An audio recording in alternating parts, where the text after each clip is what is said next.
ብዙ ተማሪዎች የማትሪክ ወይም የኢንተራንስ ፈተና ሲቀርብ መጽሐፉን ከመጀመሪያው እስከ መጨረሻው ይሸመድዳሉ።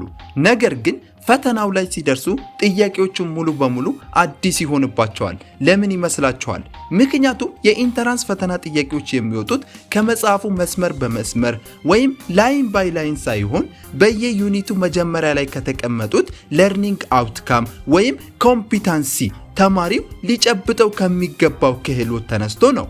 ዛሬ ንባባችሁን በኮምፒታንሲ ቤዝድ መንገድ በመቀየር እንዴት የማትሪክ ጥያቄዎችን በቀላሉ መስራት እንደምትችሉ 3 ወሳኝ ደረጃዎችን አሳያችኋለሁ። ቪዲዮውን ላይክ፣ አዲስ ከሆናችሁ ሰብስክራይብ እያደረጋችሁ እስከ መጨረሻው ተከታተሉ።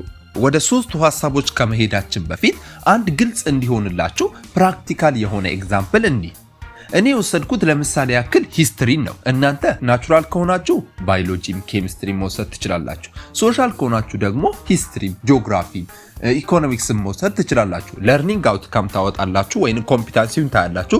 ከዛ እዛ ላይ የወጣ የኢንተራንስ ጥያቄ ታመጣላችሁ። ከዛ ታስተያያላችሁ ማለት ነው።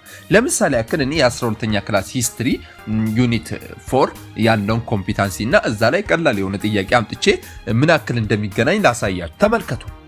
በግራ በኩል ዩኒት 4.1 ስር ከመጽሐፉ የተቀመጠው ሁለተኛው ኮምፒታንሲ እዩት። ኤክስፕሌን ዘ ሜን ኤንድ ኢሚዲየት ኮዝ ኦፍ ወርልድ ዋር ዘ ፈርስት ይላል። አሁን ደግሞ በቀኝ በኩል በ2017 የኢንተራንስ ፈተና ላይ የወጣው ጥያቄ እንመልከት። ዋት ዋዝ ዘ ኢሚዲየት ኮዝ ኦፍ ዘ ፈርስት ወርልድ ዋር? አያችሁ፣ ጥያቄው በቀጥታ ከመጽሐፉ ኮምፒታንሲ ተነስቶ ነው የወጣው።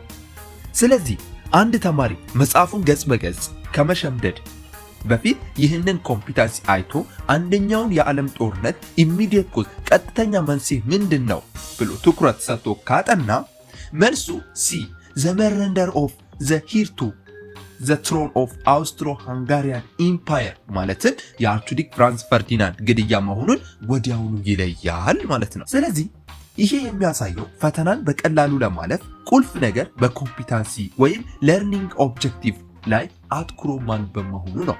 ይህንን ኤግዛምፕል ወይም ፕራክቲካል ኤግዛምፕል ካየን፣ ይህንን ምሳሌ ካየን አሁን በኮምፒታንሲንም በለርኒንግ አውትካም ቤዝድ አድርገን እንዴት እናነባለን ወደሚለው ወደ 3ቱ ወሳኝ ነጥቦች እንለፍ። አንደኛ፣ ንባብ ከመጀመራችሁ በፊት አውትካሙን አንብቡ። የማንኛውም ዩኒት ንባብ ከመጀመራችሁ በፊት የመጀመሪያ ስራችሁ ገጽ 1 ላይ ያሉትን ለርኒንግ ኦብጀክቲቭ ወይም ኮምፒታንሲ ማየት ነው።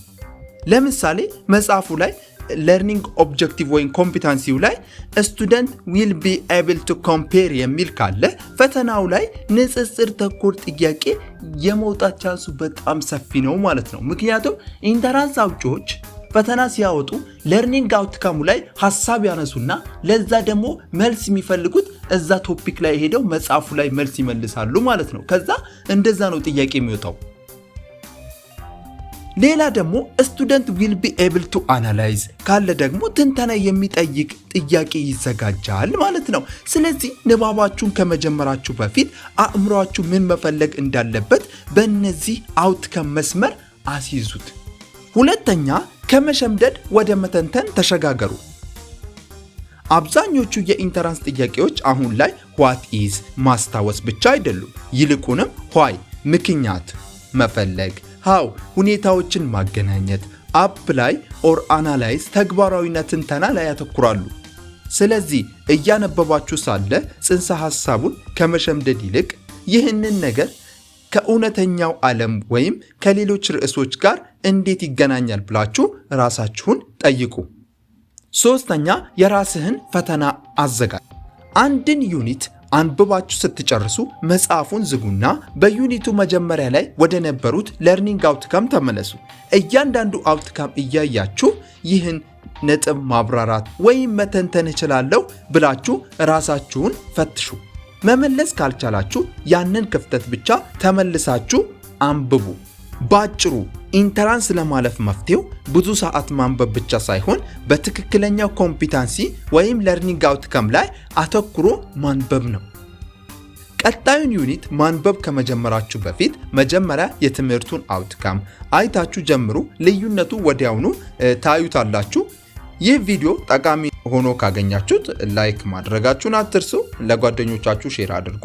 በቀጣይ ቪዲዮ እስክንገናኝ መልካም የጥናት ጊዜ ይሁንላችሁ።